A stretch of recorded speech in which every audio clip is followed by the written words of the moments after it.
Hello et bienvenue dans une nouvelle vidéo. Aujourd'hui, je réponds à toutes les questions que vous m'avez posées sur Instagram et sur YouTube. Je me suis installé un petit setup, je me suis mis en jogging, préparé un petit matcha pour pouvoir répondre à toutes ces questions. Si des fois je regarde vers le bas, je suis désolée, c'est parce qu'en fait je me suis noté toutes vos questions. Je vous mettrai dans la description donc le timecode de chaque question, comme ça si vous voulez directement aller voir les questions qu'on m'a posées et en même temps aller voir directement les réponses. On commence tout de suite, donc j'ai classé les premières questions sur les questions un petit peu plus sur mon passif, mon expérience, etc.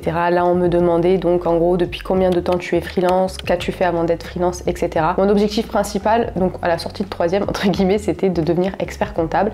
Donc voilà, j'ai fait un bac STG, sciences, technologies, de la gestion des entreprises, un truc comme ça. Je sais que ça a totalement changé depuis parce que je suis un vieux rocher. J'ai poursuivi avec une licence économie-gestion. Pendant cette licence-là, mon objectif c'était plus tellement de devenir expert comptable, mais plus de créer ma propre entreprise. L'idée germait et à la fin de ces études-là, de cette licence, j'ai créé ma marque de cosmétiques artisanale où je faisais la fabrication, la vente, la communication, bref, je faisais un petit peu tout. À l'époque, j'avais pas du tout de budget pour déléguer, j'avais pas de budget pour monter une boîte, etc. Donc en fait, mais j'avais du temps.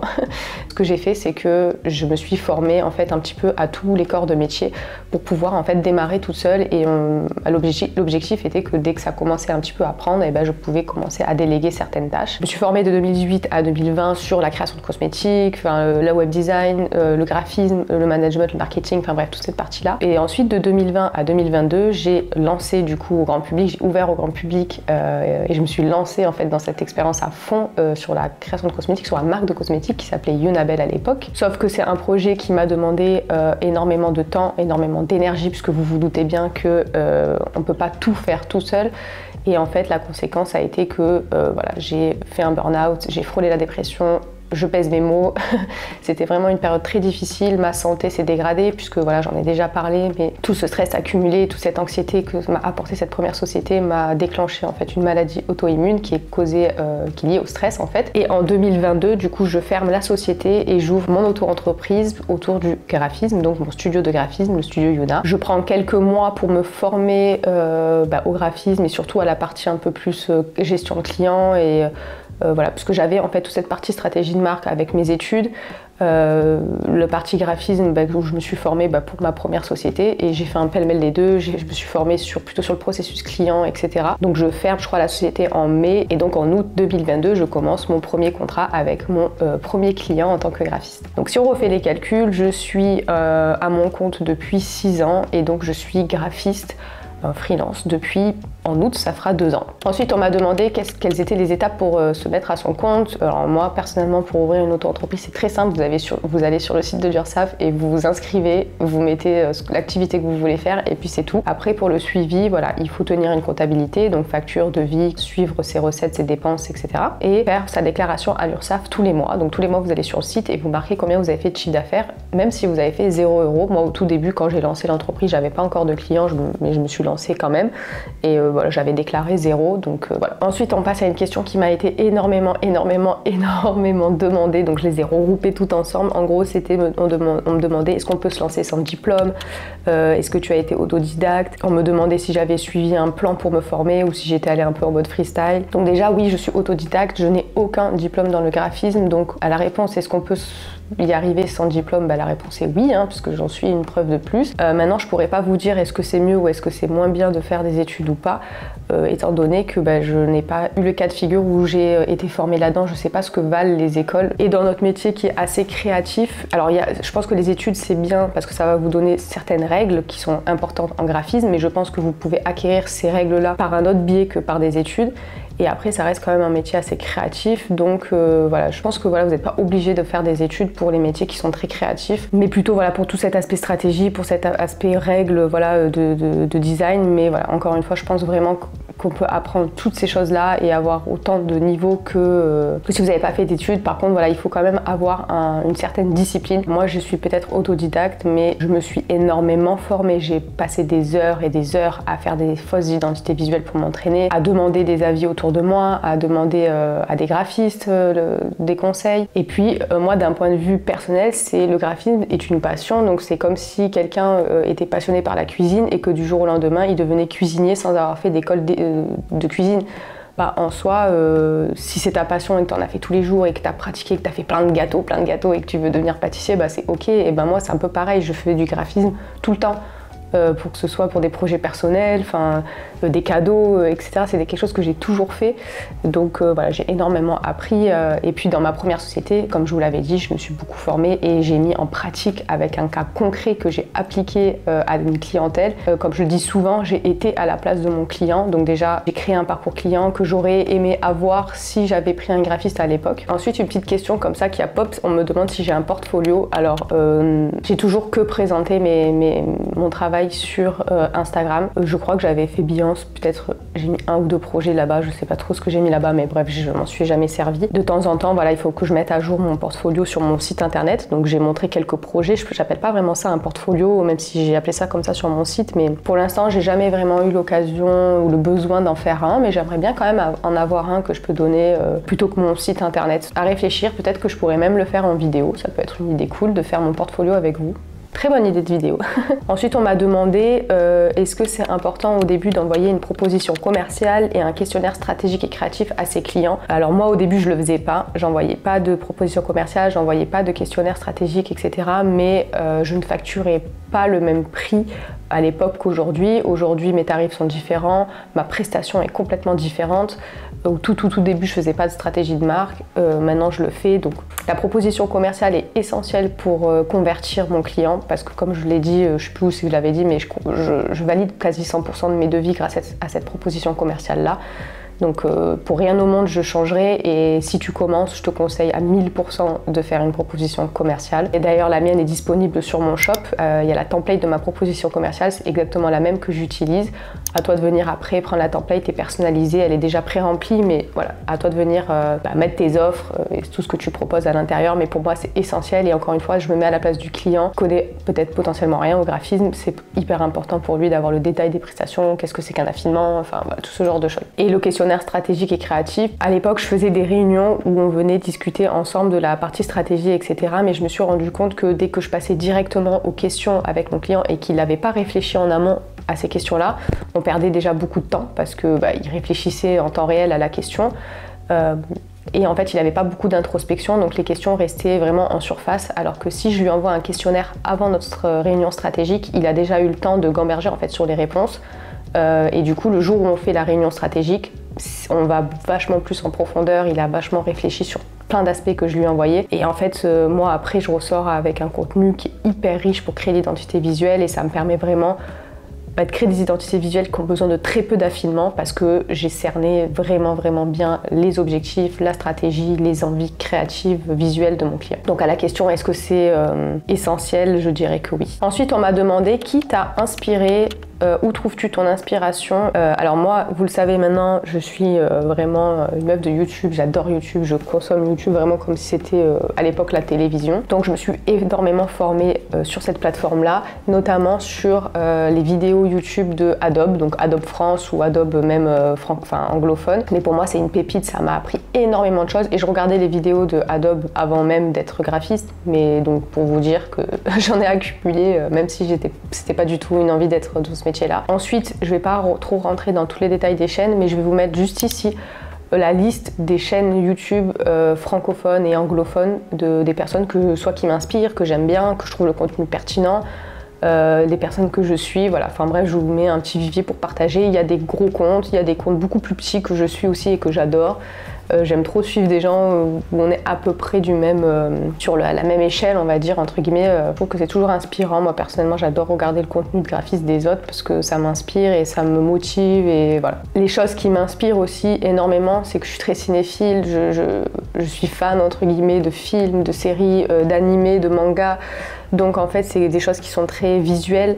Voilà, selon le film ou je sais pas, l'animé ou le manga que je vais lire ou regarder, l'univers en fait, l'époque auquel elle est faite, je vais faire attention en fait à tous ces détails qui vont faire que ensemble ça crée une DA, ça crée un tout, ça crée un univers, une émotion. Et ça m'inspire énormément. Donc qui reste encore une fois voilà une passion, mais qui va m'inspirer pour mon travail puisque mon travail est ma passion. Enfin, vous avez compris que tout tourne un petit peu autour et crée ce vivier qui fait que voilà, j'ai trouvé mon métier de rêve. Ensuite, question très croustillante. Combien tu gagnes par mois? Alors déjà, je vais pas pouvoir vous dire mois par mois combien je gagne parce que je gagne absolument pas quelque chose de fixe et ça, j'en avais déjà parlé dans une vidéo. Je sais pas, je crois que c'était mon bilan peut-être. Et puis je vais pas reprendre mois par mois tous les chiffres d'affaires que j'ai fait quand même. Vous n'êtes pas mon comptable, mais ce que je peux dire, c'est qu'en 2 ans, donc mon pire chiffre d'affaires a été de 244 € précisément.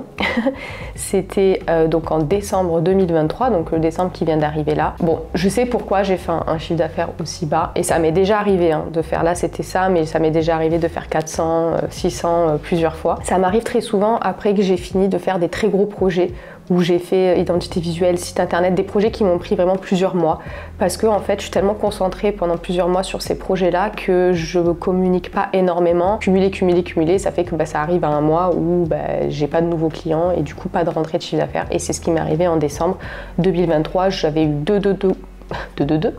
j'avais eu 2 gros contrats.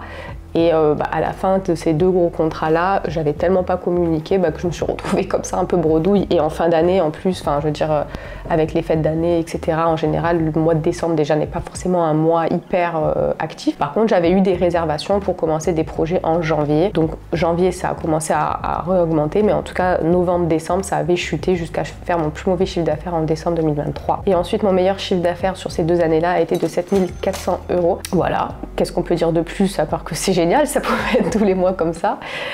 Comme je vous l'ai dit, voilà, si je le lisse, ça fait à peu près du 2200 € mensuel. Maintenant, je suis jamais sur cette ligne, cette moyenne de 2200 €, je suis vraiment pratiquement jamais à ça. Je suis toujours au-dessus ou très en bas. Et moi, je fais tout le temps ça. Des fois, je vais même rester quelques mois très en bas, puis je vais monter en haut quelques mois. Enfin voilà, je sais pas, je sais que quand j'en avais parlé dans mon bilan, on m'avait dit que voilà, c'était normal. Mais je sais pas, pourtant, j'ai des témoignages de d'autres personnes qui arrivent quand même à avoir quelque chose qui varie, mais voilà, qui reste quand même dans la moyenne. Moi, c'est pas mon cas.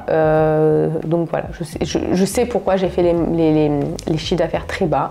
Je pense que là, ces derniers mois, en tout cas en 2024, j'arrive à remonter le truc. Donc pourvu que ça dure, pourvu qu'on arrive à rester autour de ces 2200. Je préfère faire 2200 tous les mois et pas faire 7000 parce que ça fait plaisir de dire qu'on a fait 7400 €, mais honnêtement, je préfère avoir quelque chose de plus régulier, de plus dans la moyenne que d'avoir ces variations-là. Ensuite, autre question qui m'a été énormément demandée entre le fait de mon parcours autodidacte et cette question-là, donc comment tu fais pour prospecter tes clients, comment tu trouves de nouveaux clients. Alors moi, ce qu'il faut savoir, comme je vous ai dit, j'avais eu une société de cosmétiques, j'ai eu du coup un gros réseau en fait là-dedans et le fait en fait que c'était moi qui avais créé l'identité visuelle, le site internet de cette marque-là, faisait qu'à l'époque, j'avais beaucoup de demandes qui me demandaient, oui, tu es passé par qui, par quel graphiste pour faire ça. Et donc, comme je disais que c'était moi à chaque fois, on me disait ah ok, du coup je me suis fait un petit réseau de personnes qui avaient besoin d'un graphiste pour faire leur identité visuelle. Donc vous imaginez bien, quand je suis passée, j'ai fait la bascule, j'ai eu ce petit groupe de personnes qui m'a suivi pour faire leur identité visuelle. Donc c'est comme ça que j'ai eu mes premiers clients. Ensuite à l'époque j'avais rencontré une personne, je me rappelle plus son nom, mais en gros que j'avais rencontré sur une exposition de créateurs et qui avait adoré ma marque et qui travaillait pour une grande enseigne de parfums. Et en fait, quand je me suis lancée à mon compte, elle m'a introduit en tant que graphiste freelance pour cette grosse entreprise. J'ai travaillé quelques mois avec eux, c'était vraiment bien parce que déjà ça m'a appris beaucoup. Ça m'a fait faire des beaux chiffres d'affaires au tout début de mon activité, donc ça m'a un peu donné des étoiles dans les yeux, des paillettes dans les yeux, je sais pas comment on dit. Mais j'ai très vite arrêté parce que en fait c'était vraiment à la demande. Et il y avait des périodes où en fait j'avais pas du tout de demande, donc chiffre d'affaires vraiment bas, des mois où j'avais énormément de demandes et du coup chiffre d'affaires très haut, mais en fait comme je devais être très disponible pour eux, ça me laissait pas le temps moi de mon côté de développer, de trouver des clients, etc. Donc en fait j'étais vachement dépendante d'eux et c'est quelque chose que je voulais pas. Je voulais pas que ils détenaient peut-être 80% de mon chiffre d'affaires et si demain ils arrêtaient ou que sais-je, en fait je me retrouvais avec plus rien et des années d'expérience passées sans avoir pu développer mon entreprise, mon processus client, etc. Donc voilà, j'ai fait quelques mois avec eux et puis après j'ai pris la décision d'arrêter. Et après tout simplement ça a été un petit peu, je pense, le bouche à oreille de tout ça, le fait de montrer des projets sur mes réseaux sociaux. J'ai fait beaucoup de projets fictifs, ça je vous en avais parlé. Si vous n'avez pas de clients au début, faites beaucoup de projets fictifs pour pouvoir montrer ce que vous êtes capable de faire en fait. Encore une fois, je me mets à ma propre place quand j'étais dans ma société. Si je devais prendre un graphiste, je vais voir ce qu'il fait. Si ce qu'il fait, ça me plaît, ça me parle, bah, je vais y aller. Après, je m'en fous que ce soit un vrai ou un faux projet. Et moi, au début, je faisais beaucoup de projets fictifs dans la cosmétique, justement pour booster en fait ce côté-là, cette expérience que j'avais dans ce domaine-là. Après, il y a autre chose que j'ai fait aussi. J'allais sur le site de Sirène.fr, je crois. Et en fait, je regardais un petit peu la liste des nouvelles entreprises qui venaient de se créer. Et en fait, j'allais directement les démarcher. Alors, soit j'allais directement les voir dans leur entreprise pour leur donner un prospectus, leur parler, enfin voilà, échanger avec eux. Soit voilà, j'allais les contacter par mail quand ils n'avaient pas encore de lieu pour aller les rencontrer. Ça m'a apporté quelques clients, ça avait un peu marché. D'ailleurs, une cliente que j'ai toujours à l'heure actuelle, enfin, oui, ça m'avait quand même apporté quelques petits clients. Donc moi, le conseil que je vous donnerais, ça serait vraiment peut-être soit d'intégrer un réseau physique, donc un groupe de personnes. Voilà, je pense que ça marche vachement bien. Et ça, je sais qu'il y a des agences, des graphistes qui m'ont dit que pour eux, ça marchait énormément. Mais bon, souvent, il y a une contrepartie financière. Donc à vous de voir si ça peut marcher, parce qu'en général, il y a une contrepartie financière.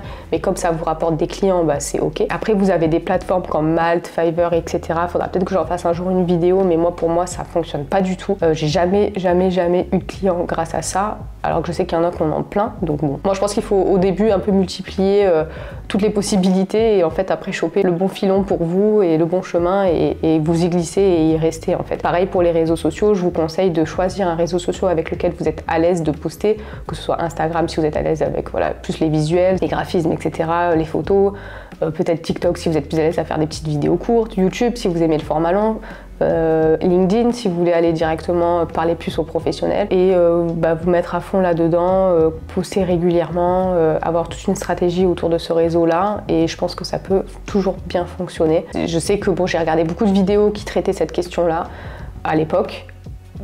Et avec le recul, j'apporte pas forcément plus de solutions. Moi, je pense que c'est toujours un problème pour trouver des clients de visibilité et d'accroche. En fait, voilà, trouvez quelque chose où vous pouvez être visible, ne restez pas dans votre coin, donc que ce soit les réseaux sociaux, soit vous qui allez directement, mais en tout cas, trouvez des moyens d'avoir de la visibilité qu'on vous voit et trouver un moyen d'accroche, c'est-à-dire, voilà, soyez carré dans ce que vous présentez. Surchauffe de l'appareil. Bon, on a été coupé, mon appareil a surchauffé. Je crois que je parle trop, donc je sais pas où je m'en suis arrêtée. J'espère avoir répondu à la question. Ensuite, on me demandait des conseils pour la gestion de son premier client. Les conseils que je pourrais vous donner, si vous commencez, je fais un petit rappel. Donc, j'ai sur mon shop tout mon processus client qui est à disposition sous forme de template. Donc si vraiment vous débutez et que vous avez... Parce que même en vrai, je sais pas si à l'école on vous apprend le parcours client, le processus client, comment présenter les choses à son client, etc.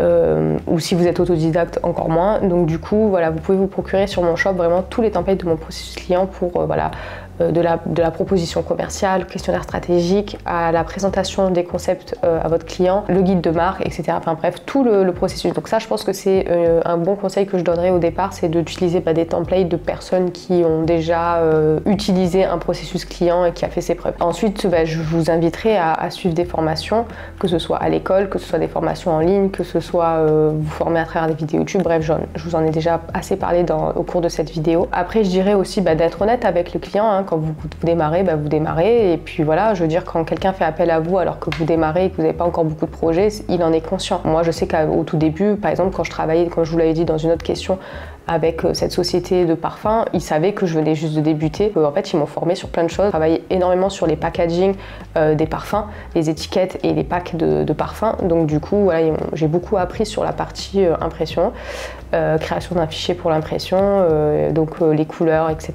Donc n'hésitez pas, voilà, des fois à dire que écoutez, je débute, donc si vous avez des remarques, des conseils, n'hésitez pas. Par contre, voilà, protégez-vous. Ça reste quand même votre métier, c'est quand même vous, entre guillemets, pas entre guillemets, j'allais dire le professionnel, même si vous êtes junior, vous êtes quand même un professionnel. Donc positionnez-vous en tant que tel, protégez-vous. Voilà, la partie juridique, je pense qu'elle est hyper importante. Si j'avais un conseil à donner, ça serait celui-là. C'est l'erreur que moi j'ai fait au tout début. Ayez un bon processus client et protégez-vous avec un contrat qui vous protège vous et qui protège aussi votre client. C'est aussi important qu'il se sente protégé et en sécurité quand il travaille avec vous. Ça montre un peu que vous êtes capable de se couvrir. Si vous ne savez pas créer le contrat, vous avez plein de plateformes où vous pouvez payer des petites sommes pour avoir un contrat déjà de base que vous pouvez venir peaufiner avec le temps en ajoutant, en enlevant en fonction de votre expérience. Après, je sais que je reçois beaucoup de messages de personnes qui disent ouais, j'ose pas, je me sens pas légitime, j'ai peur, etc. Moi, j'ai envie de vous dire faites des erreurs, c'est comme ça qu'on apprend, c'est comme ça que j'ai appris. Juste voilà, soyez réglo quand vous faites des erreurs, d'en assumer les conséquences et de modifier, de faire des corrections si vous avez fait une erreur. Après voilà, juste détendez-vous, on sauve pas des vies, on fait pas d'opération à cœur ouvert, hein, on fait du graphisme, je veux dire, il n'y a pas mort d'homme, on va jamais tuer quelqu'un parce qu'on s'est trompé sur un truc. Juste voilà, soyez honnête, soyez réglo, facturez des prix qui sont en accord avec vos compétences, en accord avec le travail que vous fournissez. Moi encore une fois, au tout début, mon premier logo, je l'ai facturé 200 € parce que voilà, je sais que mon travail il était hyper débutant, je faisais pas du tout ce que je fais aujourd'hui et voilà, 2 ans après, ma plus petite formule pour la création d'une identité visuelle, elle est à 490 €. Donc en 2 ans, j'ai plus que doublé combien je facture et en vrai, à l'époque où je faisais mes logos à 200 €, je passais beaucoup plus de temps dessus qu'aujourd'hui pour la formule à 490 €. J'apprends moi aussi au fur et à mesure, j'ajuste mes tarifs au fur et à mesure et voilà. Juste soyez authentique, honnête et il n'y a pas de souci, n'ayez pas peur de quoi que ce soit. Quand vous montrez un portfolio, vous montrez quelque chose qui est en accord avec vos compétences puisque c'est vous qui l'avez fait, donc le client vient à vous pour ça, pour votre travail, pour votre expertise, pour votre regard, votre style, il n'y a pas de problème. Ensuite, on m'a demandé comment je gérais les clients qui essayent de négocier les tarifs. Alors personnellement, ça m'est jamais arrivé de devoir vraiment négocier un tarif. Par contre, ça m'est arrivé d'adapter en fait mes formules, d'adapter un devis pour que ça corresponde plus aux besoins de mon client. Et donc, je pense que c'est le conseil que je donnerais si quelqu'un venait à négocier vos tarifs. Ce serait par exemple, ça m'est arrivé déjà en plus il y a quelques temps pour une formule, donc une personne qui m'a pris une formule en intensif pour créer l'identité visuelle. Et en fait, elle était intéressée par la partie kit Instagram de ma formule social media, mais elle voulait pas la partie stratégie d'Instagram. Parce qu'en fait, c'était son métier, donc on a écarté en fait la partie création de la stratégie Instagram, mais on s'est concentré que sur la partie des visuels, les templates Instagram. On a adapté le devis. Là, pour le coup, j'ai pu adapter le devis par rapport à des besoins que par rapport à un tarif. Mais en tout cas, c'est le conseil que je vous donnerais. Par exemple, si quelqu'un devait négocier, ok, on peut baisser le prix, mais par contre, on va faire moins d'affilements. Ok, mais par contre, je vous fais moins de propositions de concept de logo. Au lieu de vous faire 3 propositions, je vous en fais qu'une. Enfin, à vous de voir. Le seul truc sur lequel je négocie pas, c'est la stratégie de marque. Pour moi, c'est essentiel parce que ça va. J'essaye donc, si jamais on me fait une remarque là-dessus, parce que je sais que je vois beaucoup passer ça sur les réseaux sociaux. Moi, personnellement, on m'a jamais dit ouais, j'ai pas envie de faire la stratégie de marque. Mais en tout cas, j'ai ma réponse si on me le demande parce que voilà, la stratégie de marque, ça va nous permettre en fait d'éviter de faire plein d'affilements. Donc, dites bien à la personne que ça va lui permettre en fait de pas payer plus d'affilements parce qu'on n'aura pas bien compris au départ ce qu'elle voulait. Et aussi, ça va lui permettre d'avoir des résultats dans le futur. Si elle doit avoir plus de ventes grâce à son identité visuelle, elle doit passer par la stratégie. Donc voilà, éduquer le client sur la stratégie de marque pour pas avoir à négocier là-dessus. Et voilà. Ensuite, on m'a posé une question, je débute en graphisme, du coup, je ne sais pas où me former en stratégie de marque. Donc ça, c'est quelque chose que j'ai plutôt appris avec mes études et puis en me formant après avec les identités visuelles, j'ai fait un peu un pêle-mêle des deux. J'y pense de plus en plus, je vous dis un peu une exclue parce que bon, si vous êtes arrivé jusque là dans la vidéo, je peux vous faire un petit secret. J'envisage d'ouvrir ma formation autour de la création d'identité visuelle. Parce que voilà, déjà je vous propose déjà les templates sur mon site, là je vous fais des vidéos YouTube, mais j'ai envie de faire quelque chose de vachement plus complet, quelque chose de voilà, vraiment de créer un petit tout où les gens peuvent venir et vraiment ressortir de là, parce que vous êtes plein à m'envoyer des messages, à me dire je suis en études de graphisme mais ça me sert pas, les vidéos elles m'aident énormément, ouvre ta formation, vous êtes plein à me le demander. Donc j'y pense de plus en plus, j'ai pas du tout commencé à faire quoi que ce soit, mais j'y pense de plus en plus à faire par exemple une formation sur la stratégie de marque, une formation sur la création pure de l'identité visuelle, et faire un petit mix des deux, à voir. En tout cas, j'y réfléchis et vous serez les premiers au courant si je le fais. Ensuite, on m'a demandé est-ce que je fais souvent face à des situations où je manque de compétences et où je dois m'auto-former. Alors, beaucoup au début, oui, parce que encore une fois, comme je suis autodidacte, j'apprenais beaucoup au fur et à mesure, notamment sur la partie création de site internet, mais je pense avec l'expérience maintenant que la création, enfin toute la partie site internet, développement d'un site internet, en vrai, on est tout le temps en formation continue. J'ai l'impression qu'à chaque fois qu'on doit faire une nouvelle manip sur un site internet, on doit apprendre comment la faire. J'ai l'impression que c'est pas possible de tout savoir. Mais voilà, donc le graphisme, c'est ma passion, donc du coup, je me forme en continu parce que je suis continuellement en train de regarder des choses autour du graphisme, que ce soit des vidéos, enfin voilà, comme je vous l'ai expliqué tout à l'heure. Mais après, même moi, quand j'étais jeune, je sais que quand j'étais à l'école, il fallait toujours que j'apprenne par moi-même, que j'aille voir dans les livres sur internet pour revoir ce que le prof m'avait appris en cours. Je me rappelle même quand j'étais au collège, lycée, je reprenais mes cours et je les réécrivais, et je reformulais complètement le cours, voilà, pour qu'il corresponde à ma manière d'apprendre, etc. Et donc c'est ce que je continue à faire tout le temps. Pour l'instant, j'ai pas encore forcément eu de demandes qui m'ont nécessité d'apprendre de nouvelles choses, mais je le fais quand même moi, ne serait-ce que pour perfectionner mes logos, faire des choses toujours un peu plus innovantes, un peu plus nouvelles, et d'apprendre plein de méthodes, parce que je me dis au plus je connais de méthodes, au plus je pourrais faire des choses vraiment uniques et voilà, perfectionner mon style à fond. Ensuite, on m'a demandé si je connaissais des moments de solitude en tant que freelance. Bah oui, forcément, beaucoup. D'ailleurs, c'est une des raisons pour lesquelles je me suis lancée sur YouTube, et donc merci à vous parce que ça m'aide au quotidien. J'ai l'impression je sais pas, que je suis accompagnée, qu'on forme un tout avec vos commentaires, etc. Enfin, même le fait de faire les vlogs, de parler tous les jours comme ça, je sais pas, j'ai l'impression de ne pas être seule. C'est un peu bête, mais j'ai pas souffert de la solitude, mais elle est quand même assez présente.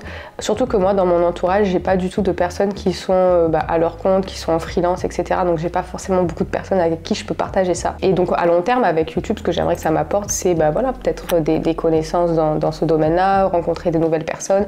D'ailleurs, je lance un appel, hein. Moi j'habite à Aix-en-Provence. Si parmi les gens qui me regardent, il y a des gens qui sont dans la ville ou aux alentours et qui veulent qu'on aille, je sais pas, prendre un goûter, parler de la freelance, aller coworker ensemble dans un café, envoie-moi un petit message.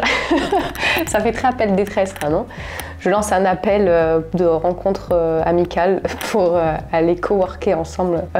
J'ai pas encore vraiment fait l'expérience d'aller travailler à l'extérieur. Je sais que cette année, c'était un des objectifs que j'avais, d'aller travailler, je sais pas moi, à la bibliothèque, dans des cafés, etc. Mais j'en ai pas encore trouvé le courage. Je sais pas si c'est du courage, mais ou le temps, je sais pas. Je suis un peu dans ma zone de confort. Après, moi, j'aime bien avoir mon écran, etc. Donc voilà.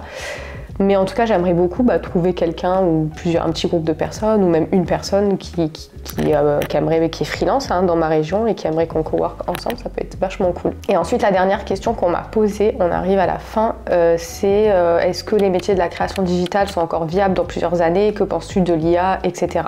Alors, est-ce que je pense que la création digitale est viable dans plusieurs années? Bah oui, parce que je pense que l'univers digital prend tellement de plus en plus de place que dans tous les cas, je pense que ça sera toujours viable. Peut-être qu'il faudra adapter nos services, adapter nos offres en fonction de ce qui se passe, etc. et de l'environnement, mais dans tous les cas, je pense que ça sera toujours viable, ça c'est sûr. Après, qu'est-ce que je pense de l'IA? Je pense que c'est une question à double tranchant.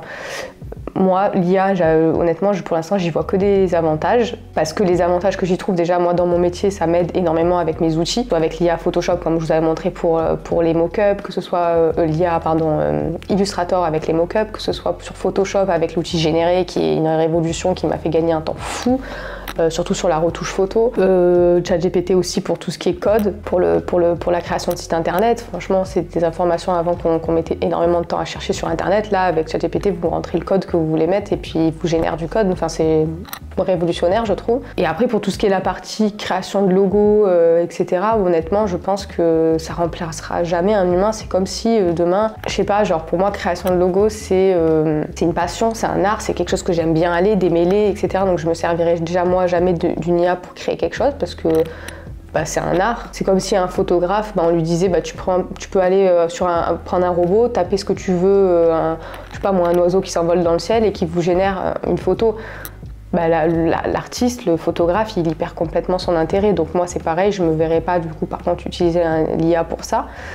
Et les personnes, par contre, j'ai déjà entendu ça, des personnes qui disaient ouais, mais moi j'ai pas besoin de faire mon logo par un graphiste parce que l'IA il m'a généré quelque chose en 2 secondes. Oui, il vous générera quelque chose en 2 secondes, mais je pense que l'IA, le robot en général, ne remplacera jamais les émotions, la créativité d'un humain. Alors la stratégie peut-être, parce que si vous lui marquez vraiment votre client idéal, etc., peut-être qu'avec le temps, il arrivera à faire quelque chose de stratégiquement au point.